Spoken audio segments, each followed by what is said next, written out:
So yun, isang magandang umaga sa inyo lahat mga tol.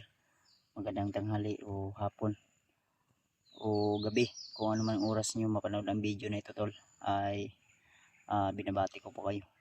So tuloy tayo tol sa ating pag-update o kalagayan natin dito sa bundok ngayon. So dito pa rin tayo sa area. At may mga nabalitaan tayo na si Janry daw ay nahuli ng mga bandidong grupo, at yun, ang alam din natin ay si Marvin ay nahuli din ng mga bandido at dito dinala mismo sa area na ito. So nakita natin siya kahapon at hinabol tayo ng mga bandido, kaya nahirapan tayong masundan sila gawa ng marami po talaga yung mga bantay o tauhan ni Commander Adrian at Bagnot at Butakal mga tol.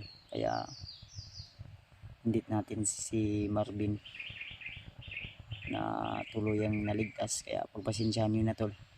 So manap ako ng ibang paraan at sinubukan kong kontakin yung cellphone ni Jande. Ang problema ay hindi makontak. So sana naman, kung kasi ang sabi ng iba nating supporter na may bandido daw na tauhan ni Commander na humawak ng cellphone ni Brad Janre. Kaya sana ay i-share nyo po ang video na ito tol, at pakisabi na rin po na kasamahan ako ni Janre nang sa ganun mga tol ay kung sakaling makontak ko siya ay masagot niya yung tawag ko. Kaya patuloy pa rin ako tol sa aking paglalakbay ngayon, at nagbakasakaling ako na matuntun natin yung inalalagyan ni Janre o di kaya ni Brad Marvin.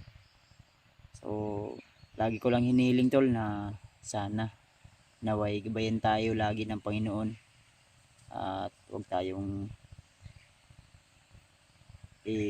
sa kapahamakan mga tol.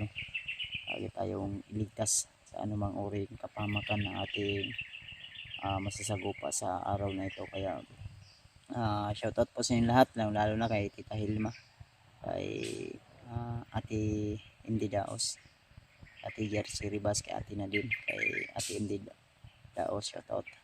Tita Rosie, kay Tita M. Victoria, so shoutout po. Siyempre kay Ate Milda Galang, shoutout na rin po. Shoutout migalab sa inyong lahat mga tol. So tuloy lang tayo sa ating mission, kung ano man yung wala tayong maayos na tulog tol, dahil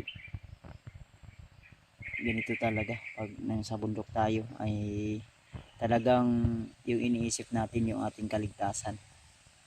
So yun, at kinunta ko yung asawa ko, sinabi niya ganun pa rin yung kaganapan dun sa bahay. So pasalamat ako na kagabi nakunta ko yung asawa ko na wala naman daw anong napansin sila, kaya nagpapasalamat tayo tol.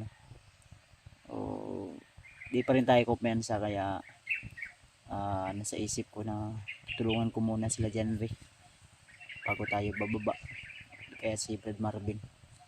So ituloy natin yung mission natin, lalo na kay Noah na naalaga natin. Sana matuntun din natin yung location kung saan man siya ngayon, at kung sakaling man masagupan natin yung mga demonyo na Commander, ay kailangan talaga na kung maaari kumbinsihin natin sila, o di kaya kung kaya nating tapusin, itapusin natin agad, lalo na si Adrian. So kung kaya pa natin kumbinsihin natin tol, na matulungan din natin. Alam ko na hindi siya yung nagkontrol sa kanya, si Commander Bagnot yung kumokontrol sa kanyang isipan. Sinira ni Commander Bagnot yung kanyang isipan. Yun na nga, binuhay nga siya, pero ang problema ay ang kapalit naman yung kasamaan.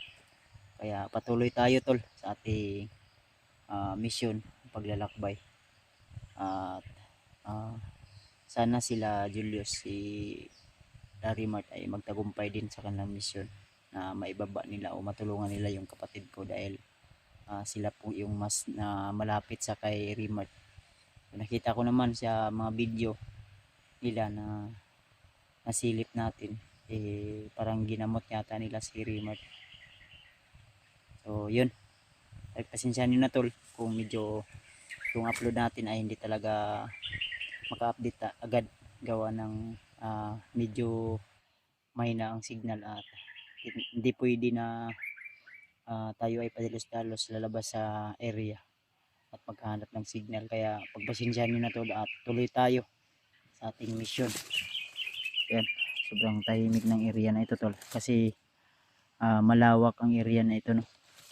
Yung mga area ay parang pareho lang, kaya hindi natin talaga maano na yung location ay parang disim lang yung magkaparehas lang yung mga puno at mga damo. Kaya tuloy tayo.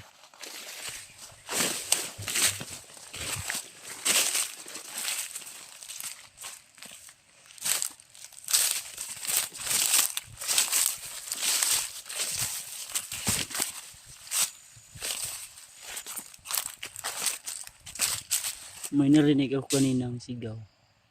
Hindi ko alam kung saan banda yun, kaya uminto ako dyan kanina para magmasid.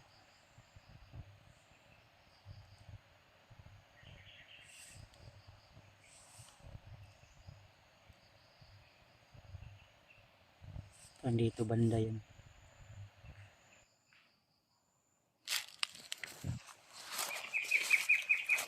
Ito galagay oh. Nandito sa unahan tol. Yun. Ayun, may gumalaw doon.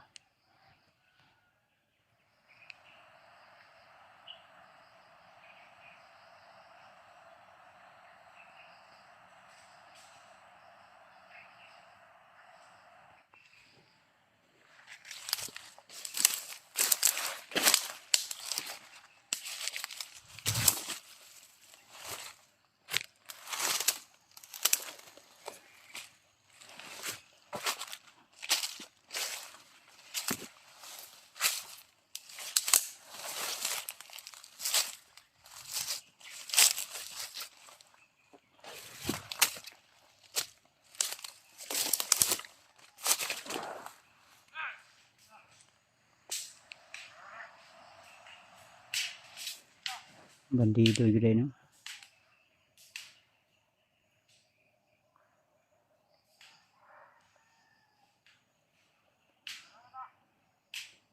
Parang patrolya sila tol.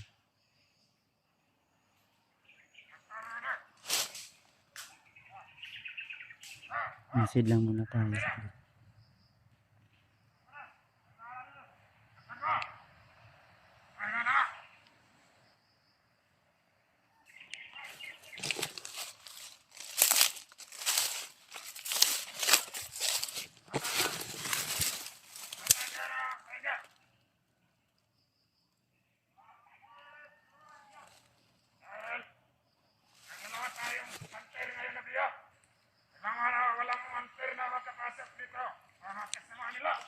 Dalawang hunter na yung nabihag nila. So confirm tol na bihag nila ngayon si John Ray at saka si Marvin. Nagdala siya ng cellphone ng isang bihag hunter. Hinahanap nila yung hunter daw. Hunter na may yung tauhan ni Bangkil na hawak sa cellphone ni John Ray. Tinutugis nila. Yun siguro yung narinig ko kanina, naputukan ng baril pero malayo dito tol.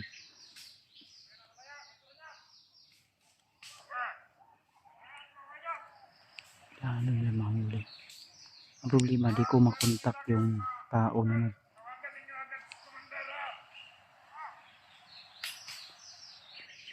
ito banda tayo may isa dito.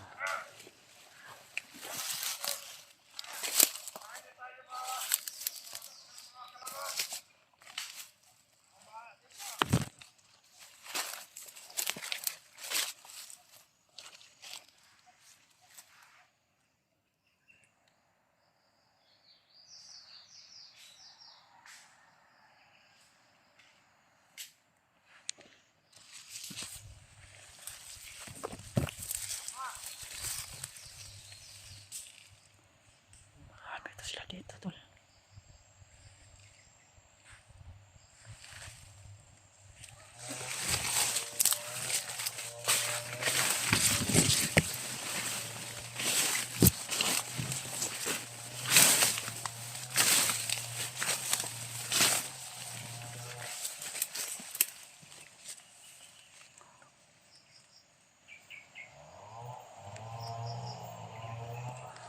May parang mga bandido na nagpuputol ng kahoy, ah.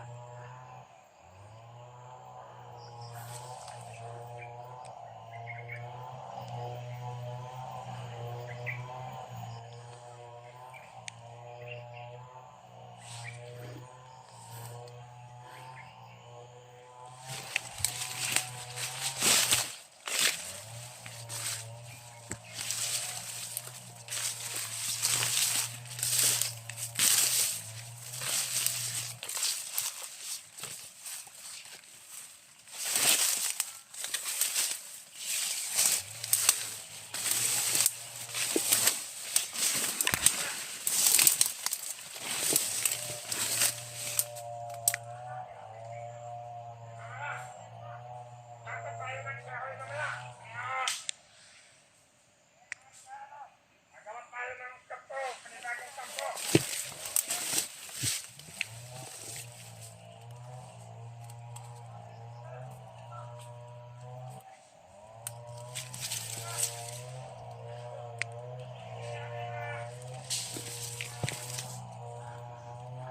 Pinaslan natin yung isa lang kasama, tol.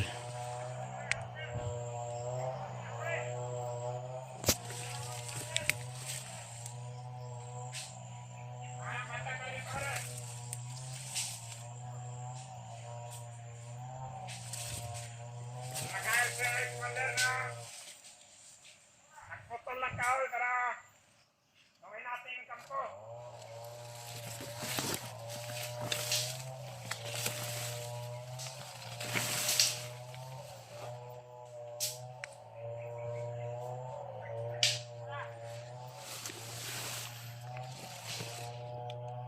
Medyo may kalayuan pa yung nagpuputol ng mga kahoy, tol.